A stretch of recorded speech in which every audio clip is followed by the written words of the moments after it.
vida eterna, que te conozcan a ti y a Jesucristo a quien tú has enviado. Y Jesús dijo, escudriñen las Escrituras. ¿Quiere conocerme a mí? Escudriñen las Escrituras. En ellas está el fundamento de la vida eterna, que es conocer a Dios. Y ellas son las que dan testimonio de mí, dijo el Maestro. Amén.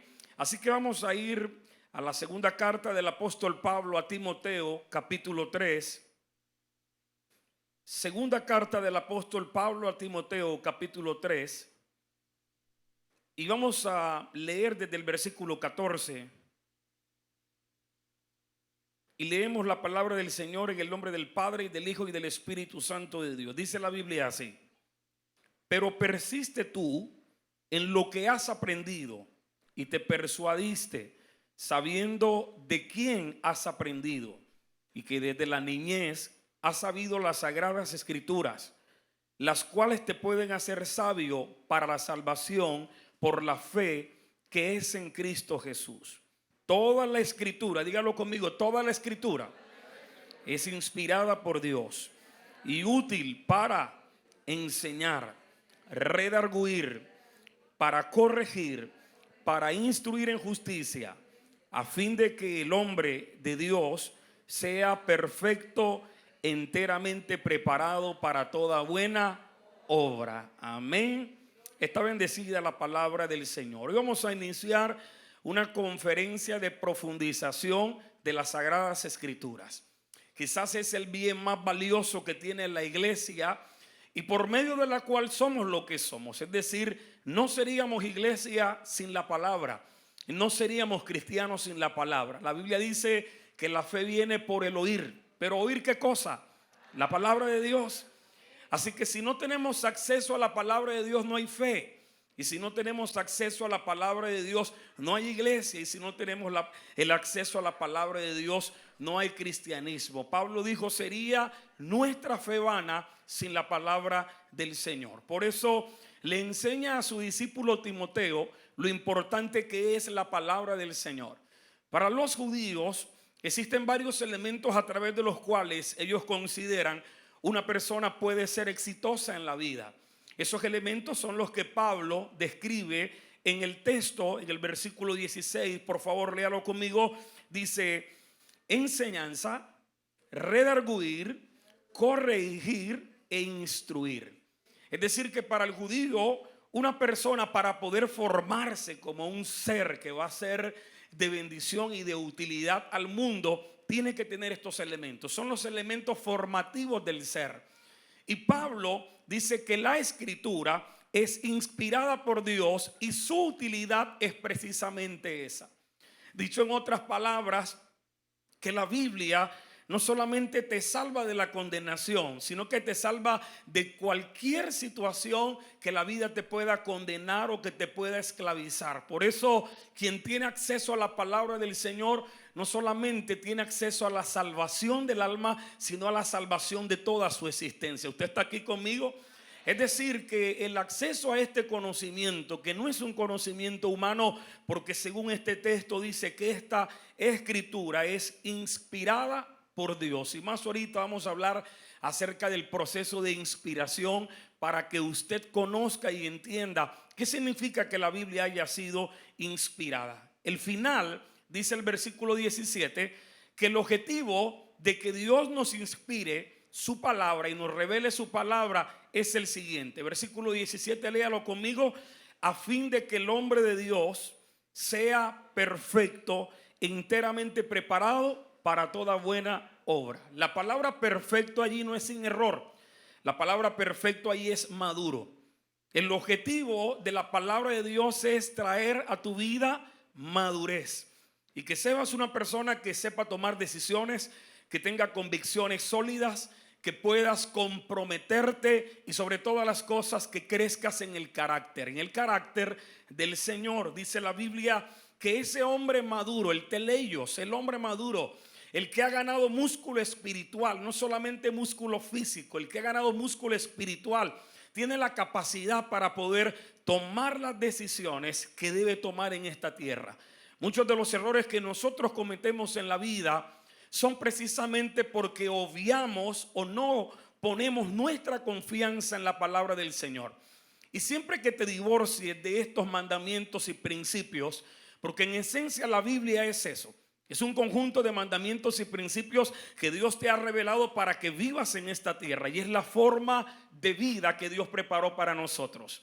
Si comienzas a consumir este alimento, entonces no quedarás ni mental, ni emocional, ni espiritualmente como un niño, sino que crecerás y serás como un hombre maduro.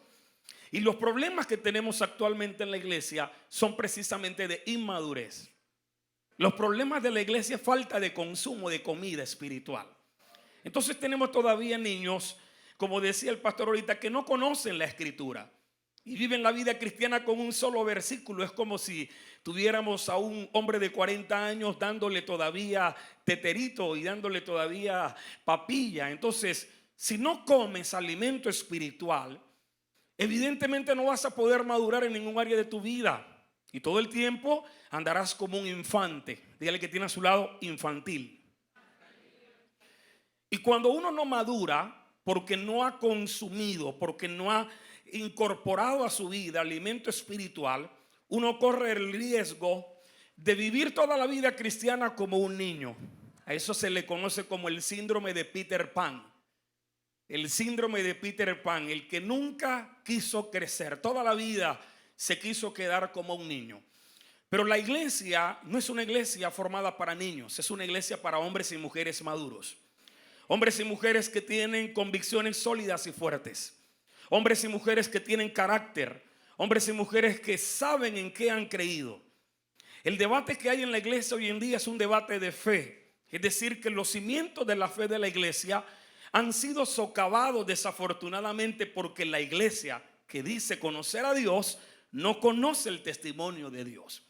Entonces, si tú dices conocer a Dios pero no conoces la Biblia, el Dios que tú dices conocer no es el Dios de la Biblia.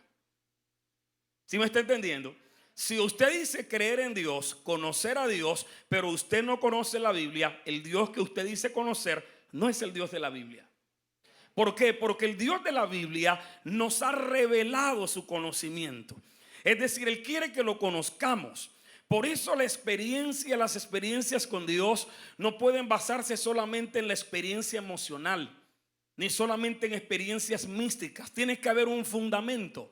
Porque si no hay un fundamento que regule el conocimiento de Dios, ¿cómo tú sabes que las experiencias místicas que tienes son experiencias con Dios y no experiencias con otro espíritu?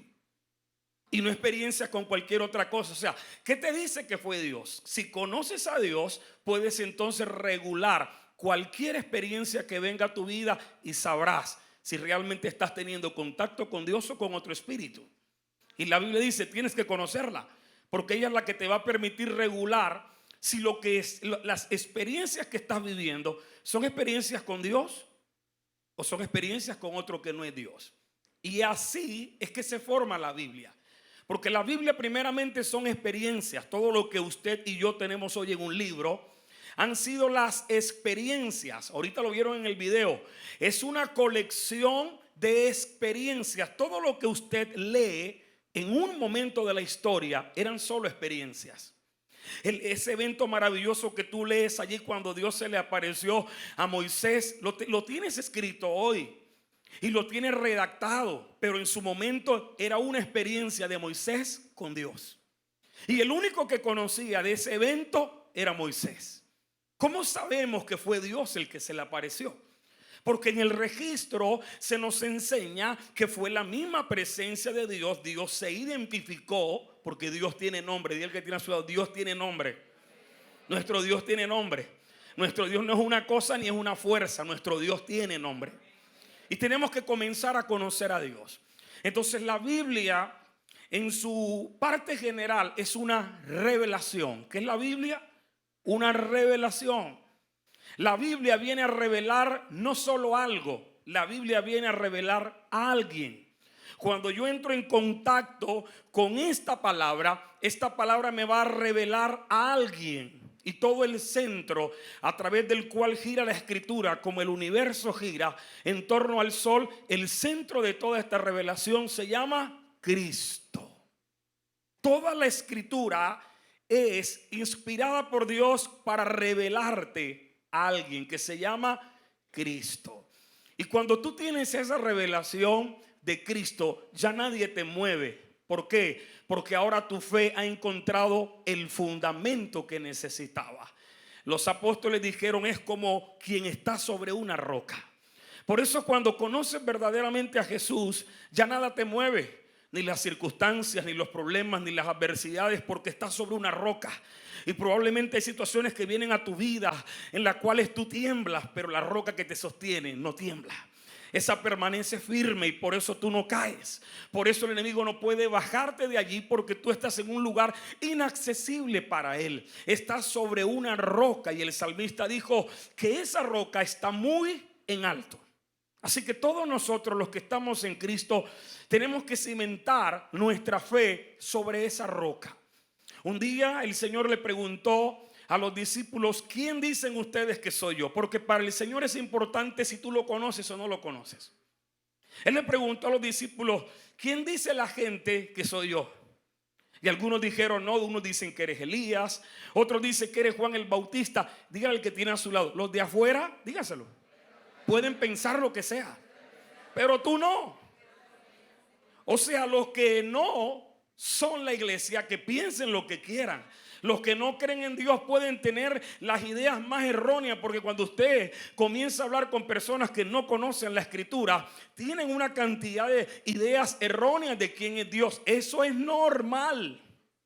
El problema es que los errores los tengamos nosotros, que somos los que decimos creer en Dios. Entonces Jesús le dice a ellos, bueno, y ahora ustedes, ya dejemos a los de afuera ya, que ellos piensen lo que quieran, pero ustedes, ¿quién dicen que soy yo?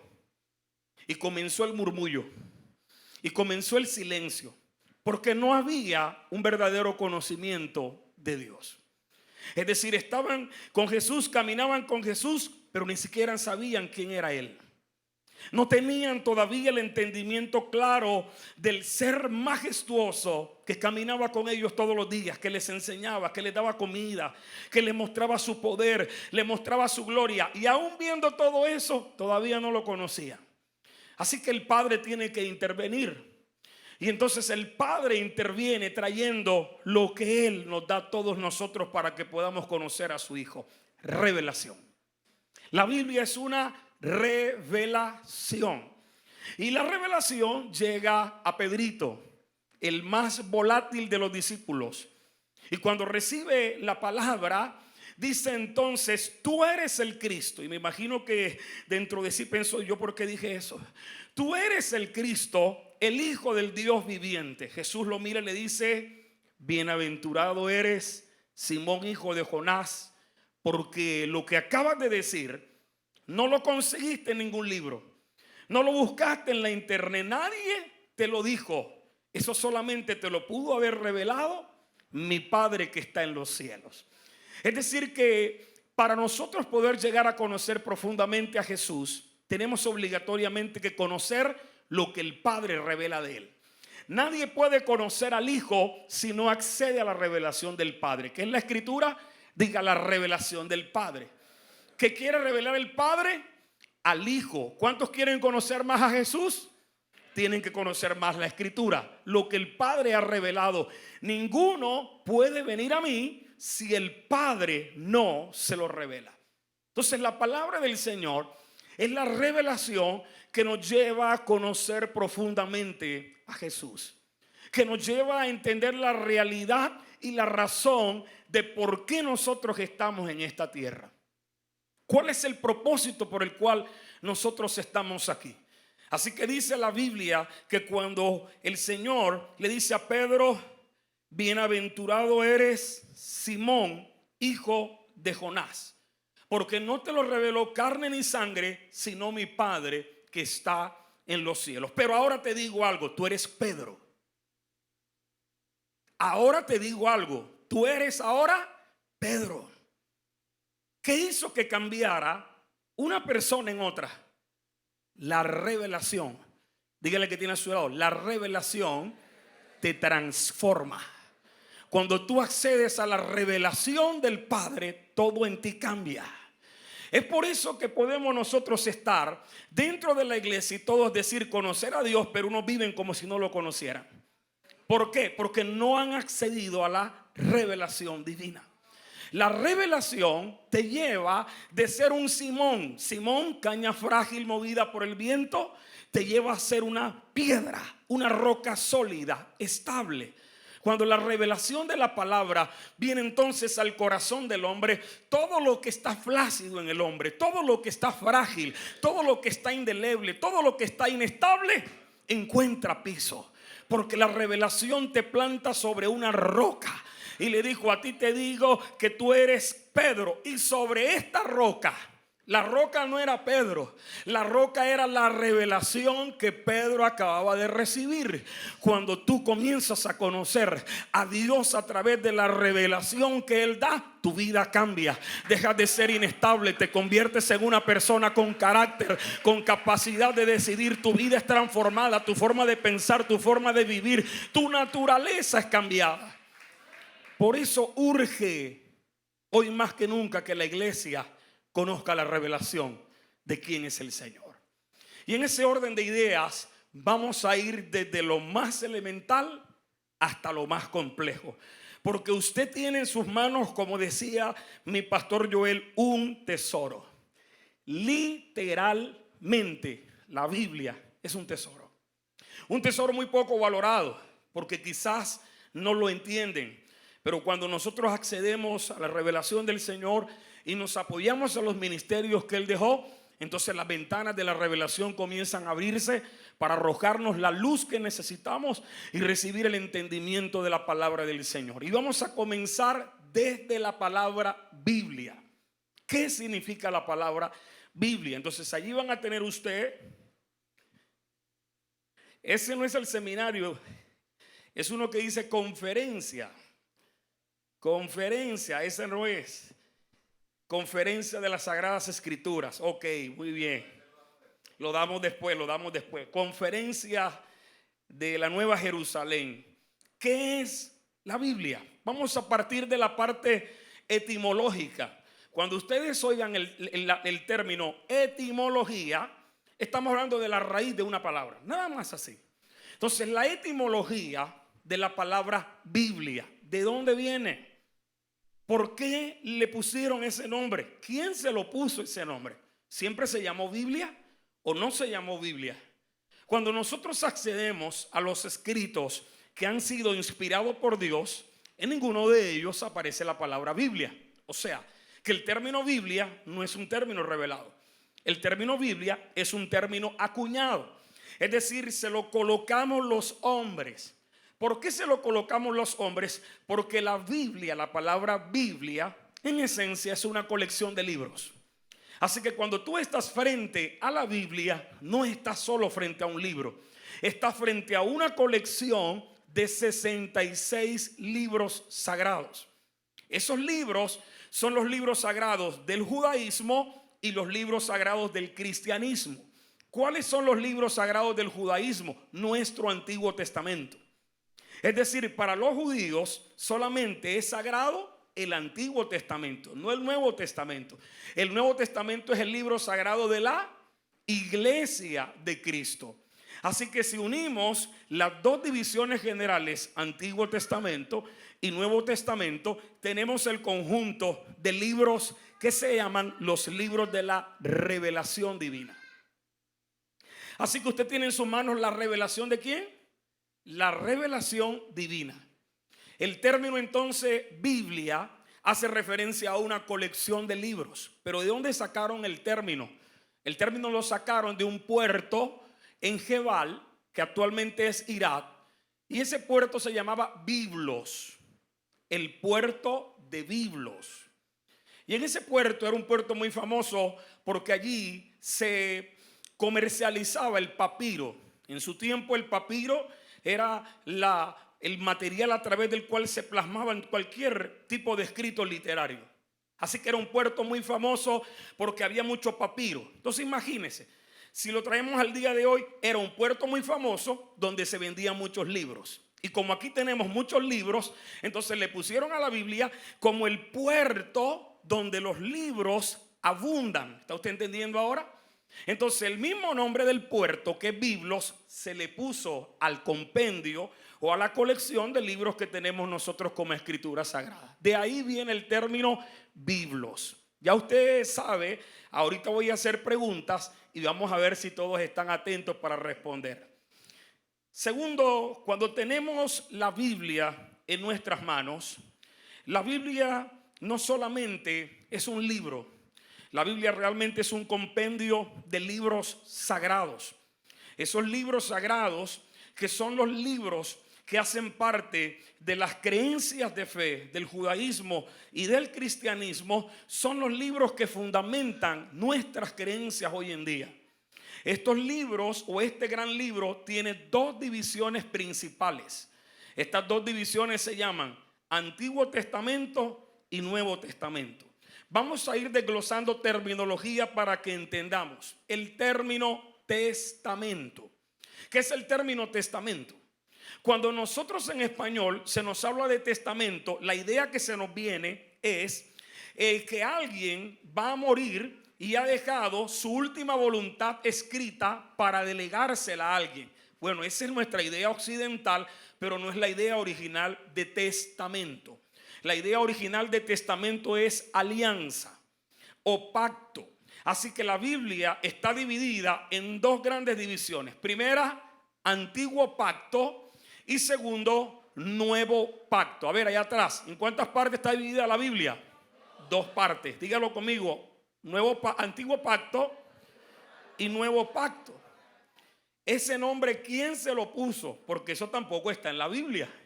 Ese nombre de antiguo y de nuevo pacto se le debe a un obispo llamado Tertuliano. Tertuliano fue el encargado de colocarle ese nombre a las dos grandes divisiones de la Biblia. Tertuliano se da cuenta que estas dos divisiones en esencia son instrumentos. Por eso el término testamentum está ligado al término instrumentum. ¿Y de qué es un instrumento la Biblia? Es un instrumento de revelación. Es decir, que cuando tú tomas la escritura, estás tomando el instrumento que te va a revelar a Dios. Tertuliano dice, este trato que Dios tiene con el pueblo de Israel, vamos a llamarlo Antiguo Testamento. Es decir, es una herramienta que nos va a ayudar a ver desde dónde se origina todo. Pero también tenemos un segundo pacto o un nuevo pacto que va a ser el instrumento que va a terminar la revelación de todo el proyecto divino. De ahí es donde proviene el término testamento. Como estamos hablando de la Biblia de los judíos, y ahorita lo pudieron ver claramente en el video, la Biblia de los judíos está compuesta de la siguiente manera. Vamos a ver en la diapositiva las tres divisiones principales de la Biblia hebrea. ¿Por qué quiero que la conozcan? Porque estas, vamos más adelante, la diapositiva, ahí, muy bien. Estas tres divisiones principales de la Biblia de los judíos son similares a las que tenemos nosotros. La diferencia es que en la Biblia de los judíos hay menos libros. ¿Por qué hay menos libros? Porque los libros que en nuestra Biblia están en dos, allá son uno solo. A ver, Antiguo Testamento, ¿qué libros hay en par que usted conozca? Reyes, segundo libro de Reyes. ¿Cuál más? Segundo libro de Crónicas. ¿Cuál más? Segundo libro de Samuel. Entonces, en la Biblia judía están unidos. En la de nosotros aparece primero y segundo. Allá aparecen los dos unidos. O sea, hay un solo libro de Samuel. Nosotros tenemos primer libro de Samuel, segundo libro de Samuel. Crónicas, las crónicas de los reyes es un solo libro. Nosotros tenemos primer libro de Crónicas, segundo libro de Crónicas. Y así tenemos también la historia de los reyes de Israel. Por eso cuando miramos la Biblia de los judíos pareciera que tuviera menos libros. Pero en esencia es el mismo contenido. El orden no es como el de nosotros. Nuestra Biblia termina en la del Antiguo Testamento, Malaquías. La de ellos termina en Zacarías. Es decir, están alterados el orden, pero el contenido es el mismo. Ahora, la Biblia de los judíos tiene estas tres divisiones principales. La Torá, que es la ley. ¿A qué le hace referencia la ley en nuestra Biblia? Al Pentateuco. Los primeros 5 libros de la Biblia que se llaman Pentateuco. 5 libros de la ley. Que son atribuidos ¿a quién? A Moisés. Moisés es el autor principal, el actor de los 5 libros, pero no el escritor de los 5 libros. Eso tiene que tenerlo en cuenta también. Porque Moisés no pudo escribir su muerte ni redactar su muerte. Alguien tuvo que haberla redactado. Entonces está la injerencia de Moisés como personaje principal, como redactor de los primeros libros, pero no del Deuteronomio. Porque en el Deuteronomio se registra su propia muerte. Se registra la entrada a la tierra prometida y Moisés no entró a la tierra prometida. Así que esos registros que están en Deuteronomio evidentemente no los pudo escribir Moisés. Alguien tuvo que haberle ayudado a redactar toda esa información que quedara como la experiencia del pueblo de Israel entrando a la tierra prometida. Segundo, los Nebim. Los Nebim son los profetas. En nuestra Biblia, los profetas irían desde Josué, es decir, lo que nosotros en nuestra Biblia llamamos libros históricos, eso es Nebim para ellos. Y posteriormente los profetas. A ver, nómbreme algún profeta por acá. Isaías, Jeremías, Ezequiel, Daniel. Todo ese grupo de profetas entran en un solo bloque para ellos.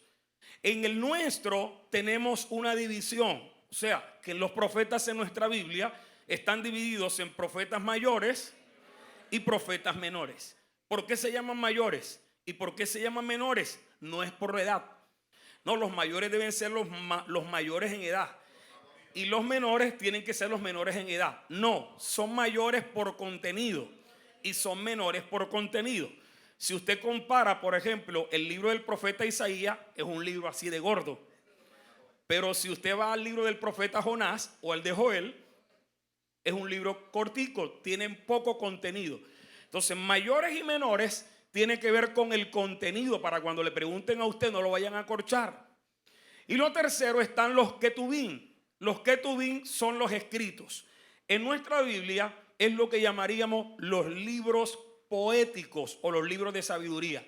Ahí están comprendidos Salmos, Job, Proverbios, Eclesiastés y el Cantar de los Cantares. Entonces ya tenemos aquí cómo está constituida la Biblia de los judíos. Pregunta, ¿por qué ellos no creen en el Nuevo Testamento? ¿Por qué los escritos sagrados de ellos solamente llegan hasta ahí? Y nosotros sí creemos en el resto de los escritos. ¿Sí? ¿Alguien sabe por qué? ¿No creemos? ¿No creen en el Nuevo Testamento? Porque existen unas reglas. Los judíos establecieron unas reglas para lo que ellos consideraron su literatura sagrada. Y entre una de esas reglas decía que ningún libro que se llamase sagrado debía escribirse en un idioma diferente al hebreo. ¿Ahora entiende? Los libros del Nuevo Testamento, ¿en qué idioma fueron escritos? En griego. Así que automáticamente están como fuera. Es decir, para ellos los libros del Nuevo Testamento no son libros sagrados. Para nosotros son el fundamento de nuestra fe. Entonces, por eso muchas veces no entendemos cuando hablamos cristianos y judíos. Y a veces pensamos que ellos creen lo mismo que nosotros. No, ellos no creen en Jesús. Ellos no creen que Jesús es el Mesías. Ellos no creen que Jesús es aquel del que hablaban sus propios profetas. Nosotros creemos que el Mesías del que hablaban los profetas es el Señor Jesucristo.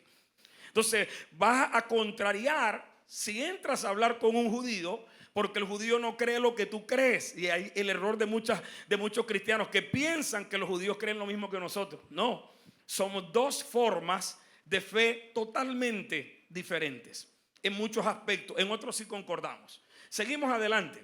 Entonces ahora tenemos nuestra Biblia. ¿Cuántos saben cuál es la división de la Biblia? A ver, levante la mano los que ya conocían la división de la Biblia. Levante la mano para saber. Seguro que hay algunos que no conocían la división de la Biblia. Nuestra división de la Biblia es la siguiente. Tiene 5 partes. ¿Cuántos tiene la de los judíos? 3. La de nosotros tiene 5. 5 partes. Primero, el Pentateuco. Los primeros 5 libros. ¿Cuáles son los primeros 5 libros de la Biblia? Génesis, Éxodo, Levítico, Números y Deuteronomio. Después vienen los libros de historia, llamados así porque en estos libros está condensada la historia del pueblo de Israel. Van desde Josué hasta Esther. Posteriormente vienen los libros poéticos, también llamados libros de sabiduría. Son Job, Salmos, Proverbios, Eclesiastés y Cantar de los Cantares. ¿Quién escribió Cantar de los Cantares? Salomón. Muy bien. Ahora vienen los profetas mayores. Los profetas mayores son Isaías, Jeremías, Lamentaciones, Ezequiel y Daniel. Y los menores son este poco de nombres que están aquí, algunos muy extraños: Oseas, Joel, Amós, Abdías, Jonás, Miqueas, Nahum, Habacuc, Sofonías, Ageo, Zacarías y Malaquías. Es interesante la forma como está dividida nuestra Biblia. ¿Por qué nuestra Biblia está diferente, está ordenada de forma diferente? Porque nuestra Biblia fue ordenada por temas. Dígalo conmigo, nuestra Biblia es temática. La de los judíos no es temática. La de ellos se divide por periodos genealógicos, o sea, por tiempos. La nuestra es por temas. Por eso cuando tú comienzas a leer la Biblia, para poder entenderla, tienes que comenzar ¿por dónde? Por el principio. Alguna persona dice: pastor, ¿por dónde debo comenzar a leer la Biblia? Le pregunto, cuando usted abre un libro, ¿por dónde comienza a leerlo? Entonces es demasiado lógico. Yo voy a comenzar a leer por acá atrás, porque ¿qué vas a leer? Es como si te vieras una película de atrás para adelante. Si quieres conocer las raíces, tienes que irte al Génesis. Y allí vas a encontrar la raíz del árbol que en Apocalipsis bota el fruto. ¿Sí entiende? Entonces usted va siguiendo toda una temática de salvación que se va dando a través de la historia. Seguimos adelante. Ahí están los profetas mayores y menores. Ahora está nuestro Nuevo Testamento. Este Nuevo Testamento también está dividido en 5 partes. ¿Y el Antiguo? En 5. ¿Y el Nuevo? No duden, porque esto es lo que ustedes creen. No duden, no duden. Primero, los evangelios. Los evangelios son la redacción de la vida de Jesús. Su ministerio, su obra, todo el trabajo de Jesús en la tierra está ahí en los evangelios. Irónicamente, los 66 libros lo revelan a él, pero él no escribió ninguno. Los evangelios no fueron escritos por Jesús. Los evangelios fueron escritos por algunos discípulos de Jesús y otros que ni siquiera conocieron a Jesús. ¿Quiénes son? Mateo, Marcos, Lucas y Juan. De esos 4 evangelistas, ¿quiénes fueron discípulos de Jesús? A ver, allá, Mateo, ¿y quién más? Y Juan. Mateo y Juan fueron discípulos directos de Jesús. La pregunta entonces, Marcos y Lucas, ¿quiénes eran? Si no eran discípulos de Jesús. ¿Cómo sabían tanto de Jesús? ¿Cómo pudieron escribir un libro de las historias de un Jesús que ellos nunca vieron? ¿Ah? Interesante. Entonces, Marcos y Lucas son discípulos de Pablo. Marcos y Lucas son discípulos ¿de quién? Y Marcos hace algo muy interesante. Marcos se va a vivir al lado de un hombre que recibió la revelación directa del Padre de quién era Jesús. ¿Quién es ese hombre? Pedro. Marcos se va a vivir con Pedro. Y en ese tiempo en el que Marcos vive con Pedro, Marcos escucha toda la experiencia de Pedro. Y con lo que Pedro le está contando, ¿qué hace él? Escribe un libro. Y ese se llama el Evangelio de Marcos. Lucas no conoció a Jesús. Lucas es un discípulo de Pablo, pero Lucas es un intelectual. La Biblia tiene unas cosas muy interesantes, porque tiene algunas personas entre comillas iletradas y otras muy preparadas, como por ejemplo Lucas, que era médico e historiador, ¿Qué hace Lucas? Lucas lo que hace es una investigación. Por eso el evangelio de Lucas es un evangelio periodístico. ¿Hay algún periodista aquí? Entonces el trabajo de periodismo de Lucas da como resultado un libro que él escribió. Ese libro que él escribió en nuestra Biblia son 2 libros, pero realmente es un solo libro. A ver, esos 2 libros de Lucas, ¿cuáles son? Su evangelio y el libro de los Hechos, que en esencia es un solo libro, solo que nuestra Biblia se partió en 2 tratados. El evangelio de Lucas, el primer tratado, y el libro de los Hechos, el segundo tratado, dirigido a el señor Teófilo, pero no es del Junior. Así que Lucas lo que hace es un libro, lo dividimos en 2 para poder entender la historia completa. Por eso cuando usted lee el libro de los Hechos en el capítulo 1, él está diciendo a Teófilo, como te dije en el primer tratado. O sea, el mismo libro tiene una secuencia. Entonces comienza Lucas aquí, en el libro de los Hechos, a narrar toda la historia de los apóstoles. Ustedes se preguntarán por qué no aparece en el libro de los Hechos todos los apóstoles. Y el libro de los Hechos solamente se concentra en 3, 4 apóstoles nada más. Ay, los demás, ¿por qué no aparecen? ¿Por qué no están registrados allí? ¿Por qué Lucas no habló de lo que hizo Tomás? De lo que hizo el otro Judas. ¿Qué pasó con el resto de los apóstoles? Bueno, la respuesta es muy práctica. Lucas solamente recoge la información de los apóstoles que trabajaron en tierras judías. Los demás apóstoles salieron a otras naciones y para poder saber lo que ellos hacían, tocaba irse a donde ellos estaban, que era prácticamente una tarea imposible. Por eso usted en la Biblia no encuentra qué pasó con los demás apóstoles, ¿sí? Entonces esa es la explicación. Después Dios utiliza a un hombre. Este hombre era un enemigo de Jesús. Nunca conoció a Jesús, pero era un enemigo de Jesús y hacía parte de una secta judía llamada la secta de los fariseos. Irónicamente fue la secta que educó Jesús. Jesús fue educado por fariseos. Y luego un fariseo se levanta contra él. Este fariseo se llamaba Saulo. Su nombre en honor al primer rey de Israel, Saúl. Saulo se convierte en un enemigo de la predicación de aquellos que hablaban de Jesús. Pero dice la Biblia, según lo que redacta Lucas, que él tiene un encuentro con Dios. Tiene un encuentro directamente con el Cristo resucitado y a partir de allí su nombre es cambiado. Deja de ser Saulo el perseguidor de la iglesia para convertirse en Pablo el edificador de la iglesia. Y entonces a través de este hombre que un día fue enemigo de la fe y que ahora es el defensor de la fe, Dios comienza a revelar el propósito y la visión de Jesús.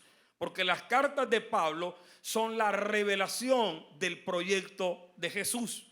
Es por eso que en los evangelios usted solamente va a ver la historia de Jesús, pero usted no va a saber allí el propósito de Jesús.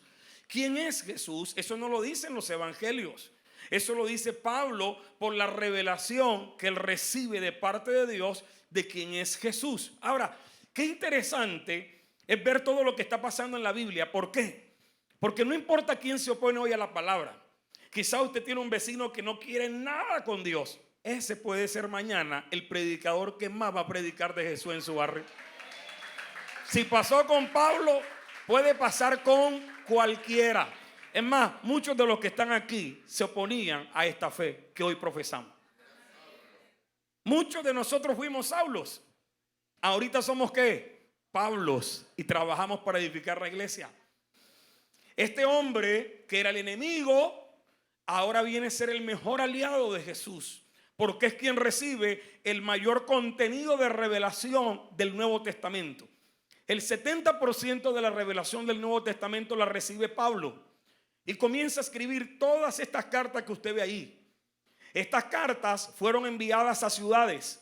Se fue una carta para Roma, por eso se llama carta del apóstol Pablo a los romanos, y así sucesivamente. Enviaron cartas a Corinto, enviaron cartas a Galacia, cartas a Éfeso, cartas a Filipo, a Colosas, Tesalónica, y todas las iglesias estaban recibiendo la palabra de Dios, porque un hombre que un día fue enemigo de Jesús, ahora era el mejor aliado del proyecto de Dios.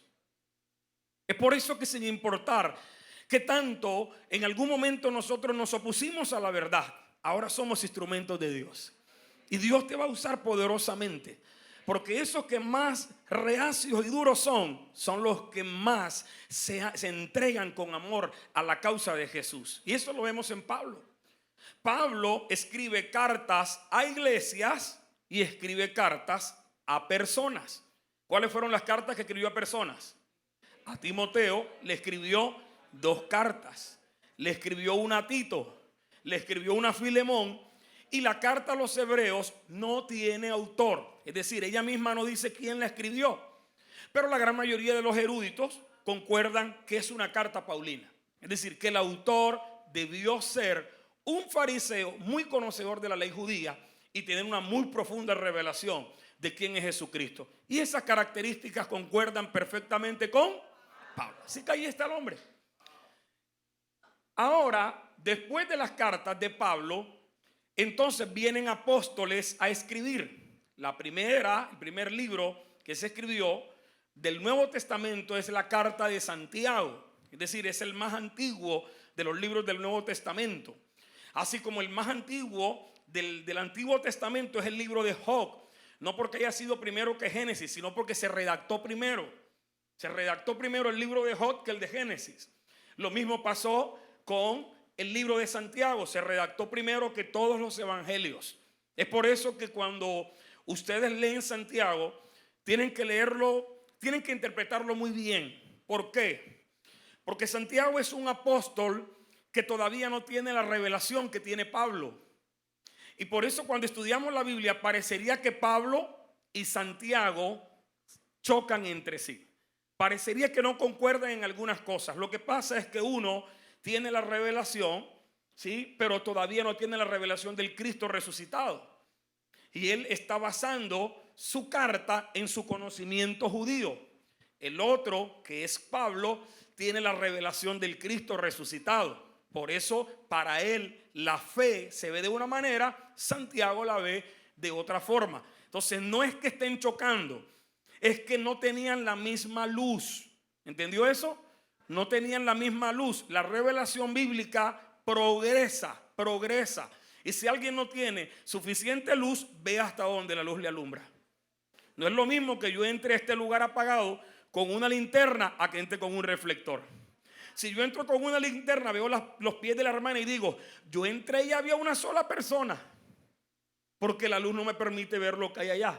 Pero si prendo el reflector, digo, no, ahí habían 100 personas.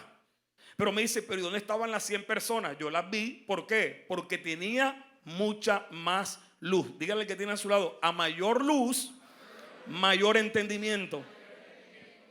Y por último, nos vamos a encontrar con una carta que escribió el apóstol Juan.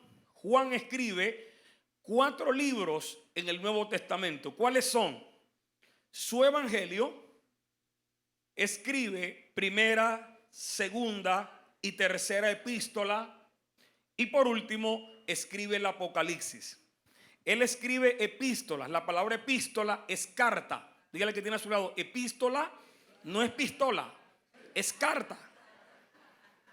Hay gente que, oye, ahora sí entiendo. Yo pensé que este era el más violento de la Biblia, Juan. Tenía 3 pistolas.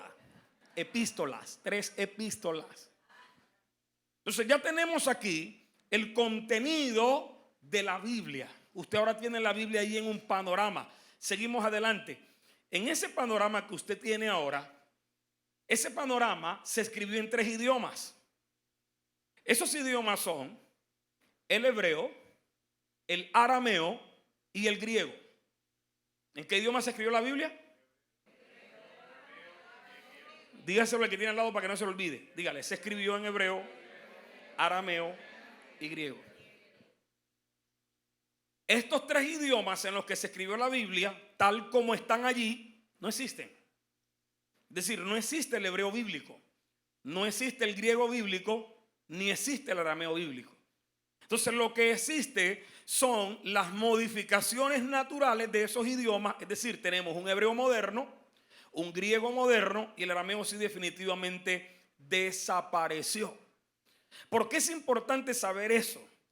Porque nuestras Biblias son en español. Y usted sabe todo lo que se tuvo que hacer para que esa Biblia pasara de hebreo, arameo, griego a español. Eso fue un trabajo en el que se tuvo que derramar sangre para que usted pudiese tener la Biblia en español. Ahora, evidentemente, hay muchos aspectos de nuestra Biblia y algunos términos de nuestra Biblia que no se ajustan a los idiomas originales. ¿La razón cuál es? Elemental. Hay cosas que nosotros decimos en español que un gringo no las puede decir. ¿Cómo dice un gringo, por ejemplo, chinchurria en inglés? En inglés no existe esa palabra. Entonces él tiene que buscar una palabra parecida. Si alguno sabe inglés, no sé cómo se diría chinchurria, ¿sí? Pero tendría que buscar una palabra lo más parecida posible. Diría jamón o algo, qué sé yo, o salchicha diría. No, salchicha no, es chinchurria. Eso en este idioma no existe. Entonces muchas palabras del hebreo y del griego que no tienen significado en el español. Es por eso que usted se va a enfrentar que muchas veces hay textos que pareciera que hay palabras que no encajan. Dígale que tiene a su lado, es que no encajan. Esa palabra está como si no fuera ahí. Cuando usted encuentra una palabra que usted dice, esta palabra parece que no fuera aquí, no va ahí. Entonces tiene que ir a buscar ¿qué? Un diccionario donde el término se amplíe y usted trate de colocar el puente para que no haga el cortocircuito, un puentecito ahí, y entonces usted ya entiende. Para esto, ¿qué tenemos que hacer? Leer la Biblia en diferentes versiones. Si usted tiene, por ejemplo, nuestra Biblia, que es la Reina Valera de la versión 60, y tiene un versículo que no entiende, entonces usted busque otra versión que le aclare, versiones modernas que puedan darle términos que ya, porque hay términos en español incluso que ya caducaron. Si por lo menos tú lees el libro de Jeremías, ¿por dónde colgaron a Jeremías para sacarlo de la cisterna? ¿Cómo dice nuestra Biblia? ¿De dónde colgaron a Jeremías para sacarlo de la cisterna? De los sobacos, dígalo, de los sobacos. Ya ese término no lo usamos ya. Fue cambiado hace muchos años por axila. Entonces, si un niño viene, mami, a Jeremías lo cogieron de los sobacos, ¿eso qué es? Él no sabe eso. Es lo de las axilas, le metieron las cuerdas por debajo de la axila y lo sacaron. Entonces, como los idiomas van evolucionando, hay muchos términos de nuestra Biblia que son términos de hace un siglo, difíciles de entender, sobre todo para el público moderno. Entonces usted se va a una Biblia, por ejemplo, la Nueva Traducción Viviente, y entonces usted entiende mucho mejor lo que en la Biblia no logra entender. Estas son claves para que usted no diga, es que no entiendo ese texto. Léalo en otra versión y después me dice. Lo más probable es que al leerlo en otra versión lo entienda. Entonces eso es para que usted no se bloquee y diga que yo no estudio la Biblia porque no la entiendo. El diablo me ha quitado la sabiduría. No, usted tiene todo lo que necesita para entenderla. Deje la flojera, la pereza. Es lo que tienes que trabajar y buscar la forma de no bloquearse. Esta Biblia, vamos a la siguiente diapositiva, como la vemos aquí. ¿Quién tiene el libro, la Biblia? El libro, présteme el libro. Esta Biblia no siempre fue así. Mire cómo está esta bonita, mire. Tiene unos numeritos en grande, se llaman capítulos. Unos números pequeñitos que se llaman versículos. Y algunas vienen subrayadas, las letras de Jesús, el cheque. Las letras de Jesús en rojo. Cuando usted comienza los capítulos, por ejemplo, aquí dice, somos templo del Dios viviente. Todo eso que usted ve ahí, no lo trae la Biblia. Eso ha sido puesto para que usted la entienda mejor. ¿Ya? O sea, esos números no son originales de la Biblia, no son ni siquiera naturales de la Biblia. O sea, la Biblia no tiene capítulos ni versículos. Los capítulos y versículos han sido incorporados para memorizar dónde tú la estabas leyendo. Porque imagínate, ya no tienes un libro. ¿Cuántos libros tienes? 66. ¿Cómo sé qué libro estaba leyendo yo y en qué parte?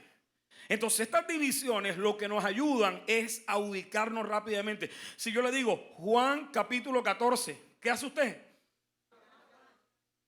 Pero imagínese que yo le dijera una frase y no le dijera ni capítulo ni versículo. Usted se vuelve loco, tiene que leerse todo el libro para encontrarla. Entonces eso fue puesto allí. Entonces, ¿dónde comenzó este trabajo? Este trabajo comenzó en el siglo segundo de la era cristiana. 250 años tenía la iglesia ya de haber sido formada.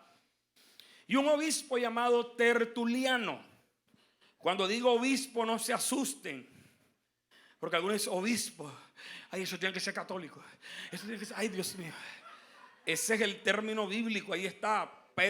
Pablo dijo requisitos de los obispos. ¿Quiénes eran los obispos? Los pastores. Los pastores. Solo que el término obispo fue acuñado desde el primer siglo de la iglesia. ¿Por qué fue acuñado? Porque los padres de la iglesia, que son los sucesores directos de los apóstoles, por el respeto que tenían esos grandes hombres, ellos dijeron, nosotros somos apóstoles, pero no queremos llevar esa carga. No queremos que nos llamen así. A nosotros llámenos obispos. Y por eso es que usted encuentra desde el primer siglo puros obispos y obispos y obispos y unos cuantos obispados.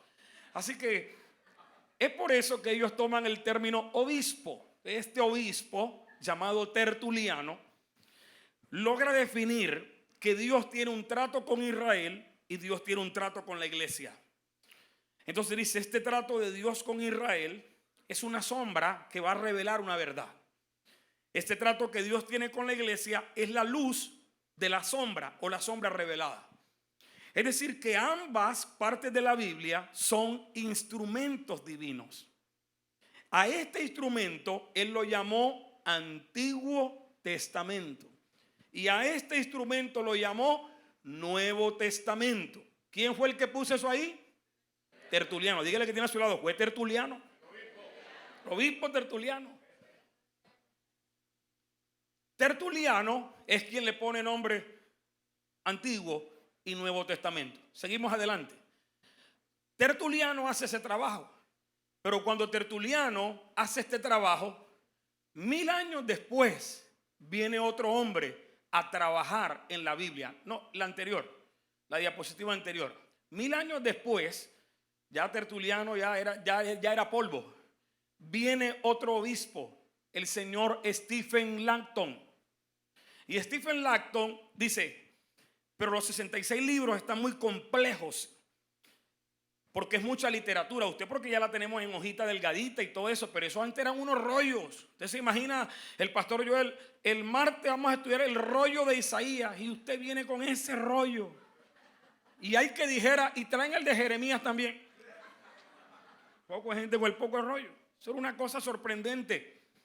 Entonces cuando eso se comienza ya a recopilar en libros, las hojas de los libros eran como esto. Y usted sabe que mientras la hoja es más gruesa, evidentemente el contenido es más, el volumen del libro es muy grande. Entonces había que rodar. Aparte de que los idiomas que vemos ahí no son como el español, se escriben de atrás para adelante. El hebreo se escribe al revés. O sea, no de derecha a izquierda, sino de izquierda a derecha. Aparte de eso no tiene vocales. Así que imagínense, eso era un salpicón allí. Hay que comenzar a colocar puntos para que la gente se ubique. ¿Qué se inventó el hombre? Los capítulos. Y cogió todos los 66 libros y los dividió en capítulos. Esa división que hizo en Stephen Langton es la que usted tiene hoy en la Biblia. O sea, de hace más de 2000 años eso no se ha modificado. O sea, el trabajo quedó tan bien hecho que todavía lo usamos. Pero debemos tener en cuenta lo siguiente, que si bien los capítulos nos ayudan porque nos ubican rápidamente dentro del texto, no estudien la Biblia como si tuviera capítulos. ¿Por qué? Porque muchas veces los capítulos realmente cortan la idea. Entonces usted leyó el capítulo 1 y no leyó el 2. Porque dice, no, desde el 2 en adelante eso es otro cuento. No, muchas veces es la misma idea. Por ejemplo, si usted se va a leer la carta de Pablo a los Romanos, desde el capítulo 1 hasta el 5 es un solo tema. Entonces, para que usted no divorcie las ideas, lea todo el tema completo, lea la historia completa. Hay partes donde sí, el capítulo 1, el 2 es el final, pero por lo general no. O sea, la historia es continua. Recuerde que no tiene números originalmente la Biblia, así que léala y léala y léala. No se sienta feliz, ya me leí el capítulo 1. Siga, siga, siga. Después que Stephen Langton hace el trabajo de división de capítulos, viene un italiano que se llama Sante Spannino. Este es un dominico y teólogo. Sante Spannino comienza a hacer un trabajo de minucia, y es al trabajo que hace Stephen Langton le comienza a añadir unas subdivisiones que se llaman versículos. Ese invento es de Sante Spannino. Sante Spannino dijo: se la voy a poner fácil a los cartageneros, para que esta gente encuentre rápidamente cuando Jesús lloró y sepan en dónde está. Y comenzó a poner todos los numeritos del Antiguo Testamento. ¿Sabe cuánto demoró haciendo eso Sante Spannino? 25 años. 25 años dedicó a colocarle los versículos a la Biblia. Y usted a veces no se aprende ninguno. ¿Ah? Sí, 25 años se encerró solamente para hacer ese trabajo. Eso lo hizo en el Antiguo Testamento.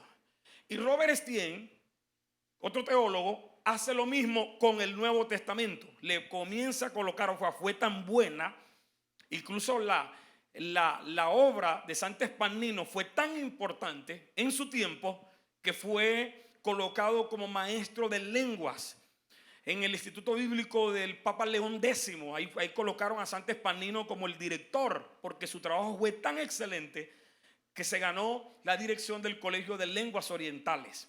Después viene Robert Estienne, ya estamos a mediados del siglo XX, del siglo XV, y Robert Estienne subdivide el Nuevo Testamento en versículos. Es decir, lo mismo que hizo Sante Spannino, lo hace él en el Nuevo Testamento.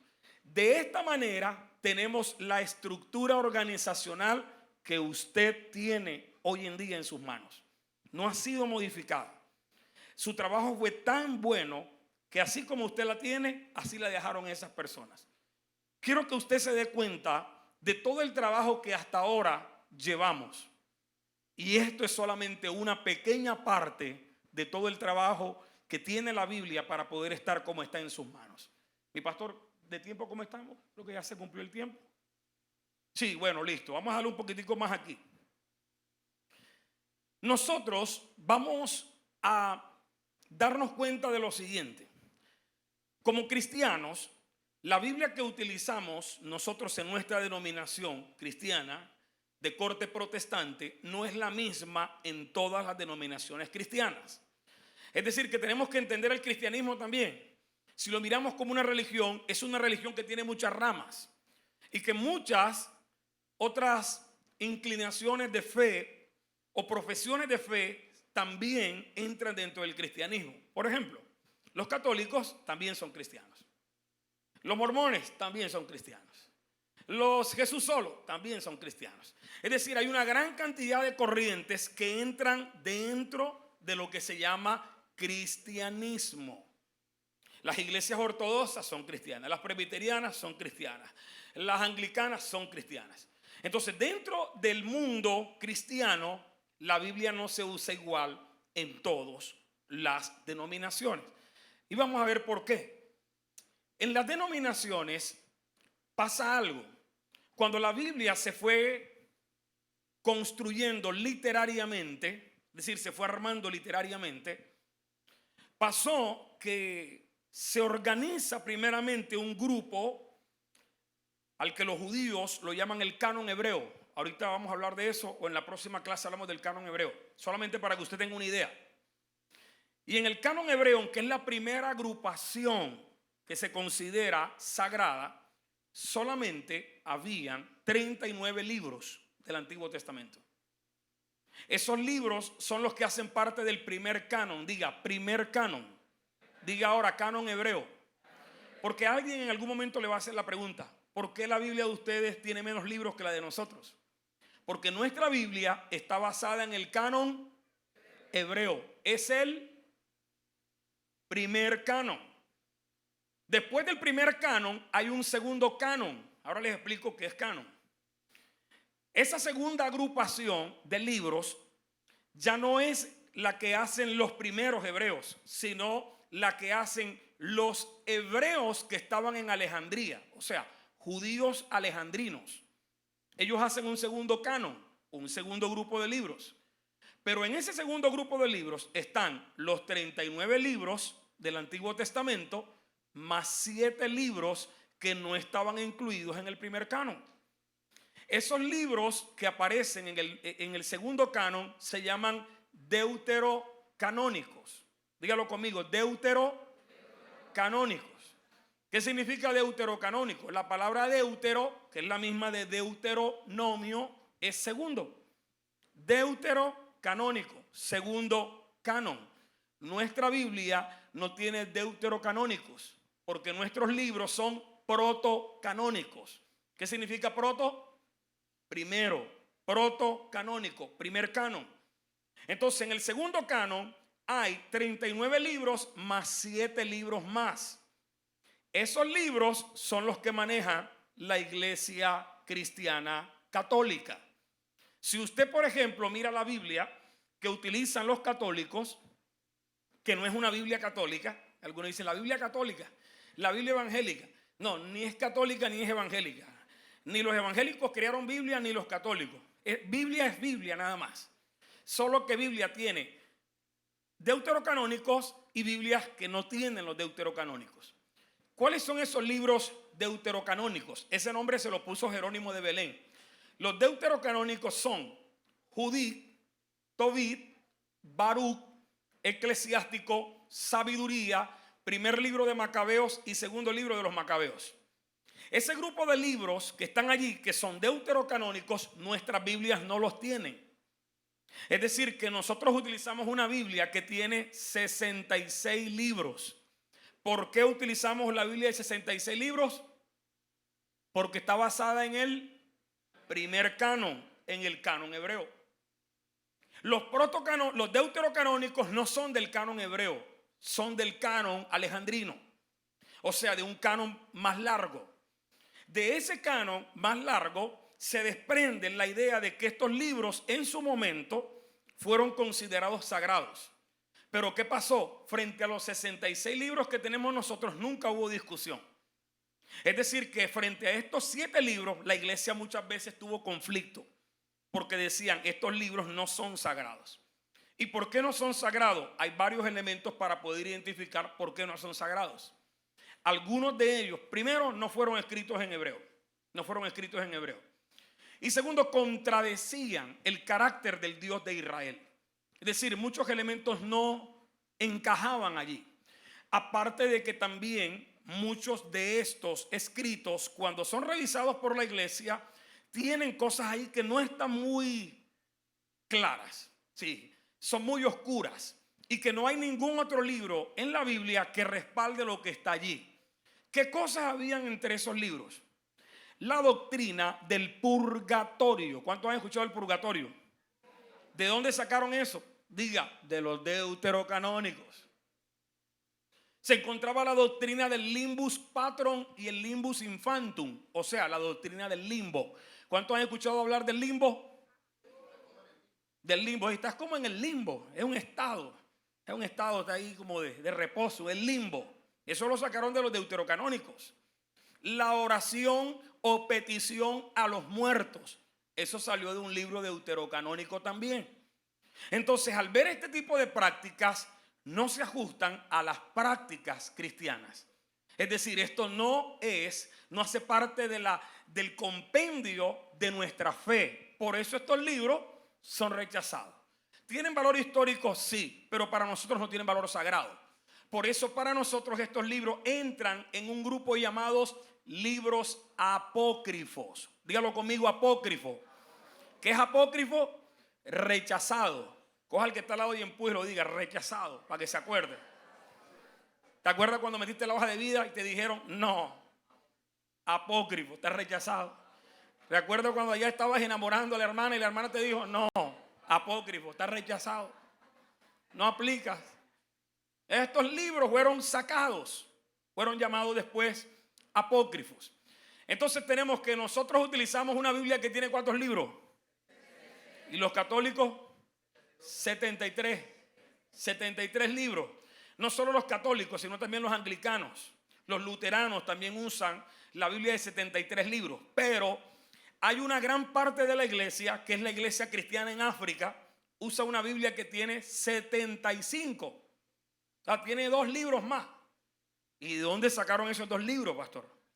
Bueno, si nosotros vamos a nuestra carta del apóstol Judas en nuestra Biblia, hay una historia allí, 2 historias, que no están en ninguna otra parte de la Biblia. Judas dice que Satanás peleó con el arcángel Miguel por el cuerpo de Moisés. ¿Cuántos han leído eso? Esa referencia de Judas la tomó de un libro apócrifo que se llama La Ascensión de Moisés. La Ascensión de Moisés. Entonces, los cristianos de Etiopía, que es la iglesia copta, dicen, si el apóstol Judas utiliza una referencia del libro de la Ascensión de Moisés, entonces el libro de la Ascensión de Moisés es un libro sagrado. Y por eso para ellos ese libro es un libro sagrado, para ellos. Segundo, dice que Enoc profetizó y habla de profecías que dio Enoc. Esas profecías de Enoc, Judas las tomó del libro de las profecías de Enoc. Entonces la iglesia dice, la iglesia cristiana de Etiopía, si el apóstol Judas tomó referencias de las profecías de Enoc, es porque el libro de Enoc es sagrado. Entonces, aparte de los libros que ya tenemos, ellos aceptan esos 2 libros más. O sea, una Biblia de 75 libros. Imagínate cómo tiene que ser el archivo. La Biblia tiene que ser así de gorda. 75 libros. Nosotros mantenemos la fidelidad al primer canon. Consideramos que los 66 libros que están en nuestra Biblia son los únicos 66 libros sobre los cuales durante toda la historia de la iglesia no hubo ninguna discusión. El Espíritu dio testimonio de que todos los escritos de esos 66 libros a través de la historia fueron inspiración divina. Nunca hubo dudas. Es más, hoy en día usted lee la Biblia y usted sabe que eso es de Dios. Usted lee esos escritos y usted ve la obra de Dios allí. Esos escritos han transformado gente, han cambiado familia, han transformado naciones, porque esta es la palabra de Dios que vive y permanece para siempre. Gloria a Dios. Vamos a colocarnos de pie. Vamos a colocarnos de pie.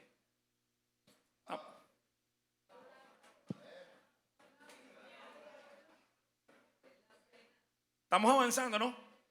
Ya conoce usted un poquito más. Para que no lo cojan con el semáforo en rojo.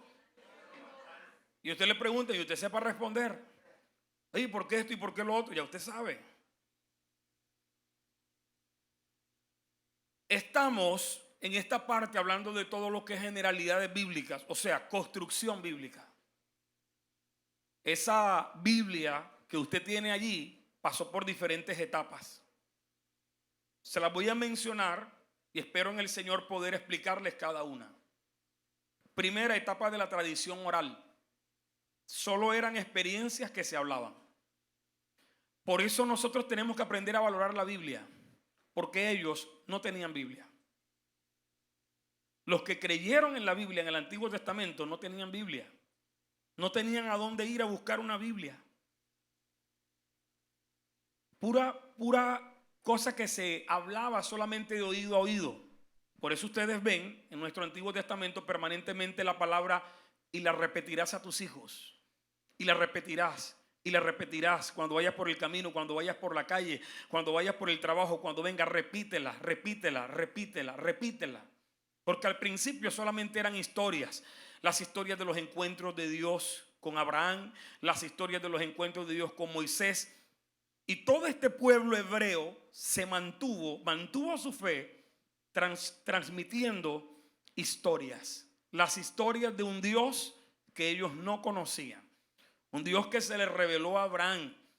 Un Dios que le reveló a Moisés cómo hizo todas las cosas. Imagínense toda esa información en la cabeza de una sola persona. Se grababan, eran solo las historias. Y los abuelos le contaban a los hijos. Mira, papi, nosotros creemos en esto, en esto, en esto, en esto, en esto y en esto. Llega un momento donde ya hay demasiadas historias. Imagínese usted la Biblia aprendérsela de memoria. ¿Cuántos se la aprenderían de memoria? Ninguno de nosotros. Ajá. Tremendo. Aprenderse la Biblia de memoria es algo sorprendente. Pero ustedes se van a dar cuenta de lo importante que es aprender la Biblia. Porque llegará el momento donde el libro no estará. Cuando miremos cómo progresó la Biblia, hubieron periodos de la historia donde era prohibido tener la Biblia. Y las Biblias fueron quemadas. Y a quien le encontraban una Biblia lo decapitaban.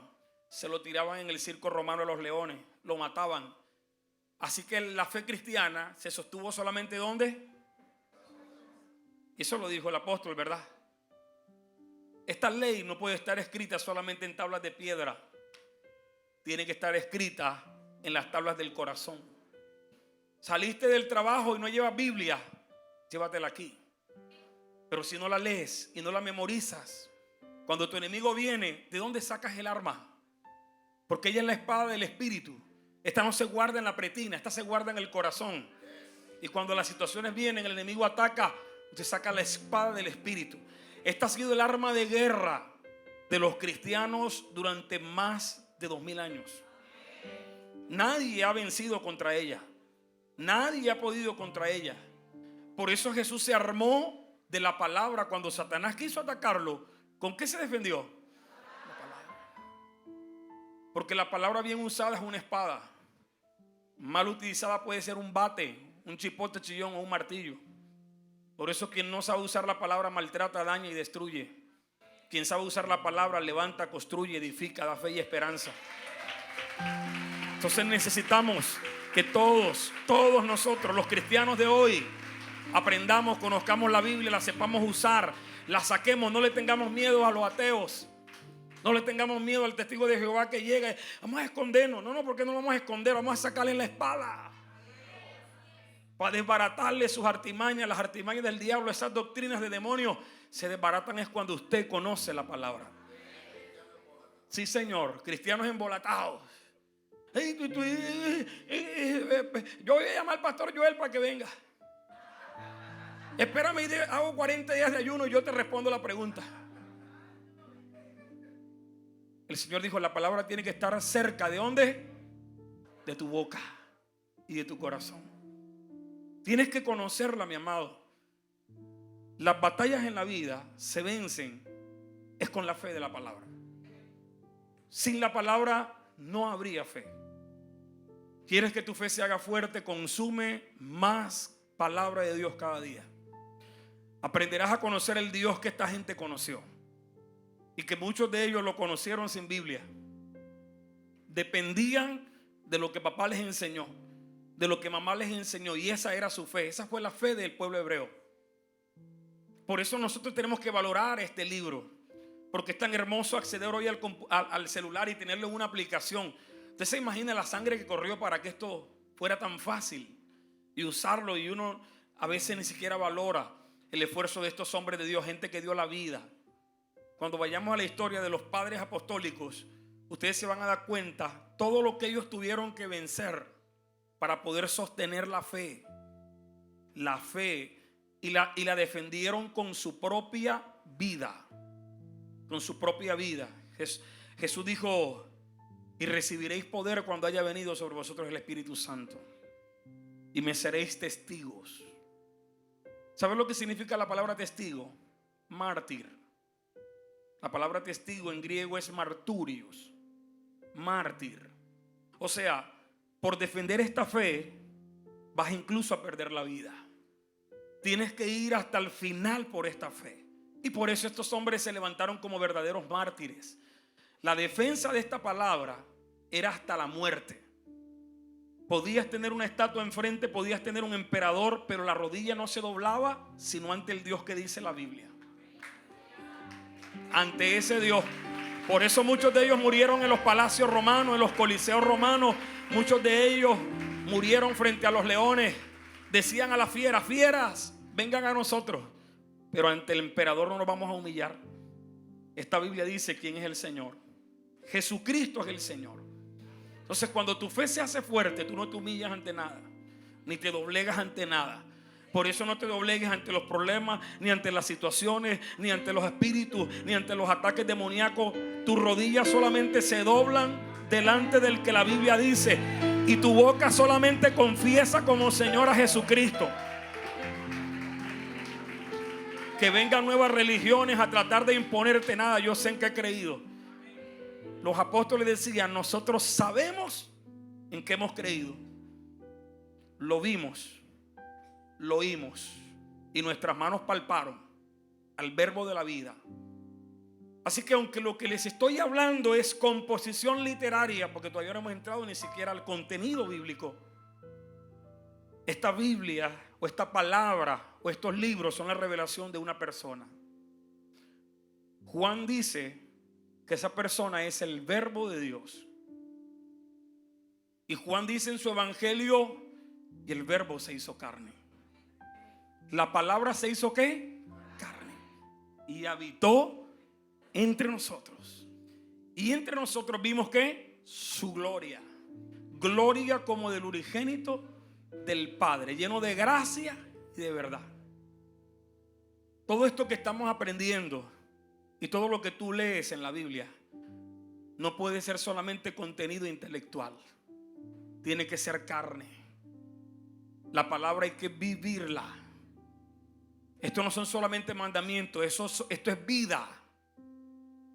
Y no puede quedar solamente en libros, tiene que irse adentro. Yo tengo que ser testigo, testimonio, evidencia del poder de esta palabra.